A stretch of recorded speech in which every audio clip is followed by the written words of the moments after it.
The reports of the resuscitation of the Pete Hegseth nomination for Secretary of Defense are premature, to say the least. The only thing that matters for a nominee for Senate confirmation is, does that nominee have 51 votes? The answer to that remains no for Pete Hegseth, despite enormous pressure on all of the 53 Republican senators who will be voting on Senate confirmations next year. Pete Hegseth still does not have the votes for confirmation, but he is not alone in that. Tulsi Gabbard, Donald Trump's nominee for Director of National Intelligence, and Robert Kennedy Jr., Donald Trump's unqualified nominee for Secretary of Health and Human Services, also do not have the votes to be confirmed. The unprecedented Trump pressure campaign on Republican senators to vote for confirmations, something no previous president ever had to do for his cabinet, might in the end be enough for 51 Republican senators to vote for the only nominee in Senate confirmation history to promise to stop drinking if and only if he is confirmed. Pete Hegseth has promised to stop drinking if he is sworn in as Secretary of Defense. But he has not promised to stop trying to climb on the stage with strippers, as he reportedly did just a few years ago. At every scandal point in Pete Hegseth's past, he was married to one of his 3 wives. The accusation of rape that he faced in a police investigation in Monterey, California, about a night he spent in a hotel room there, occurred during his second marriage, a marriage that began as an affair during his first marriage. Pete Hegseth's promises like, "I will stop drinking," are not worth much, according to his record of promises to his wives. South Carolina's senior Senator Lindsey Graham, whose record of weakness in the face of Trump pressure is flawless, has been reported now as a strong supporter of Pete Hegseth.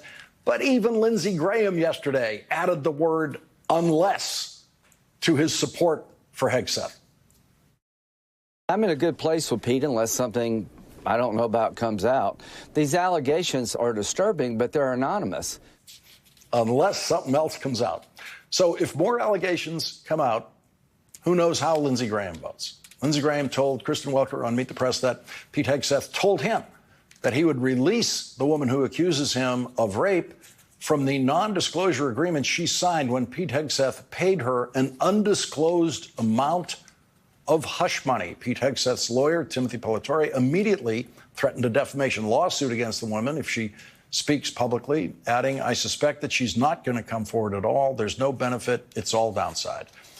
And the downside now includes threats of litigation from Hegseth. Pete Hegseth claims the encounter was consensual and no charges were ever filed against him, no criminal charges.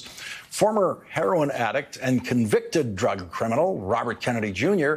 has become the first nominee for Health and Human Services Secretary who has ever been questioned about his support for the polio vaccine.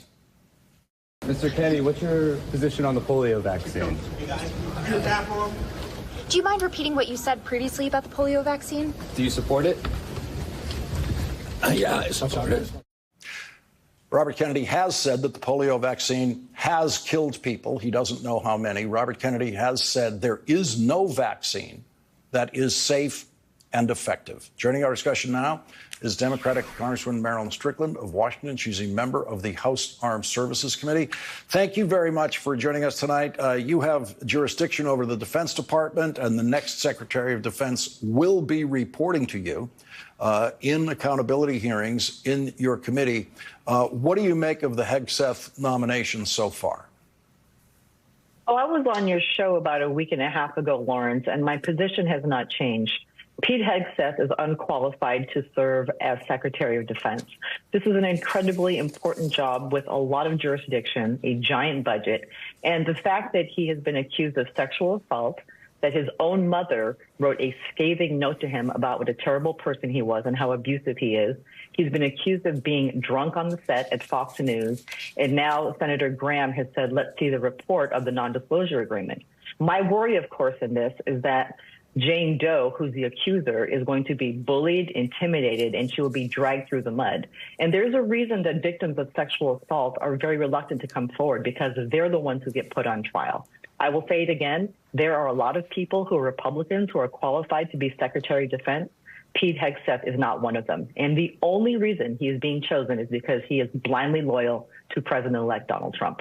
Leaving all the scandal elements aside for a moment on Hegseth, what do you make of his qualifications otherwise?